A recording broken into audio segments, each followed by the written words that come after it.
Caitlin Clark and Angel Reese show striking similarities in two ex-NCAA champions' push to break free from mental struggles. ABL folded, but the WNBA, anchored by the NBA's television reach, promised longevity the former never managed to achieve. Into that new world came Val Whiting, drafted 17th by the Detroit Shock in 1999. There were big promises she could count on, but instead, she soon found herself slipping into depression and in and out of the lineup. What showed on paper as injuries or personal reasons was, in truth, a quiet storm she didn't know how to navigate. She withdrew into silence, carrying the weight of performance anxiety, low confidence, and mistakes alone. Then years later, in the quiet of the COVID-19 pandemic, Val Whiting opened TikTok and shared a simple video on mental health. That small act cracked open years of silence, revealing not just her own story, but the power to reach others. Today, Whiting stands as a certified mental performance coach, life skills instructor, and serves on the National Advisory Board for the Positive Coaching Alliance. We at Essentially Sports reached out to the two ex-NCAA champion and former WNBA forward to pull back the curtain on a rather ignored side of the game. Val Whiting shared some unspoken truths, and in doing so, offered advice that players like Angel Reese and Caitlin Clark can carry far beyond the final buzzer. And yes, while it's been over 2 decades, the struggles Val went through in the 1990s are practically still the same in today's world. Whiting's college career was remarkable. Pac-12's all-time leading scorer and rebounder, 2x All-American, 2x Pac-12 Player of the Year, National Player of the Year finalist, and an ESPY nominee. Her dominance carried into the ABL, where she led the San Jose Lasers in rebounds and ranked second in scoring and rebounding with the Seattle Reign. But things shifted when she entered the W. Val Whiting first faced depression during her debut WNBA season with the Detroit Shock in 1999, and she ended up stepping away for the following year. After marriage and motherhood, she joined the Minnesota Lynx next, playing 26 games in 2001, starting 15, and 6 in 2002 before leaving the league.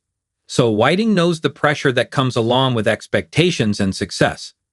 A similar emotion was also painfully evident in Caitlin Clark's season-ending message.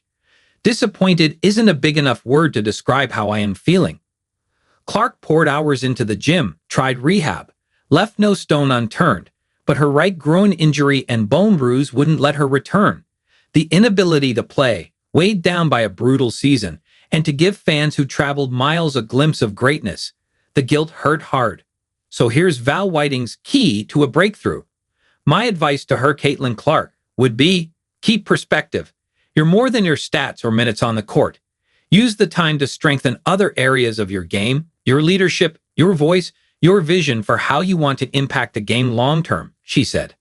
But the former Iowa Hawkeye star isn't the only one facing setbacks. Even Angel Reese is navigating rough waters. Reese has handled cyberbullying with charm before, but this time the challenge is different. Her own words have left a deeper mark. As Whiting explained in her interview with Essentially Sports, for Angel, navigating constant debate and outside noise is its own kind of injury. Words cut deep, and public scrutiny can weigh just as heavily as a physical setback. For Chi-Town Barbie, it's her competitiveness and drive to help the Windy City team succeed that capped off her sophomore season, but not in a good way. She openly admitted she never intended to hurt her teammates and offered an apology, explaining that her words had been misconstrued. But did it matter? Not really. The damage was already done. Reese's comments, labeled detrimental to the team, earned her a half-game suspension and a lot of buzz that's still spreading like wildfire. Some criticized Reese, others supported her, but few saw the mental toll it took. But Val understands, and that's why she's there to have her back. After all, Bayou Barbie is just a 23-year-old who loves to hoop. My advice to her is to stay grounded in her why she plays, who she plays for, and what she believes in. Not everyone will agree with her, but that's okay. The athletes who change the game rarely do it without resistance, Whiting added. Whiting's perspective is crucial, especially as recent studies show that nearly 45% of elite athletes report symptoms of depression and anxiety a sharp rise from previous years.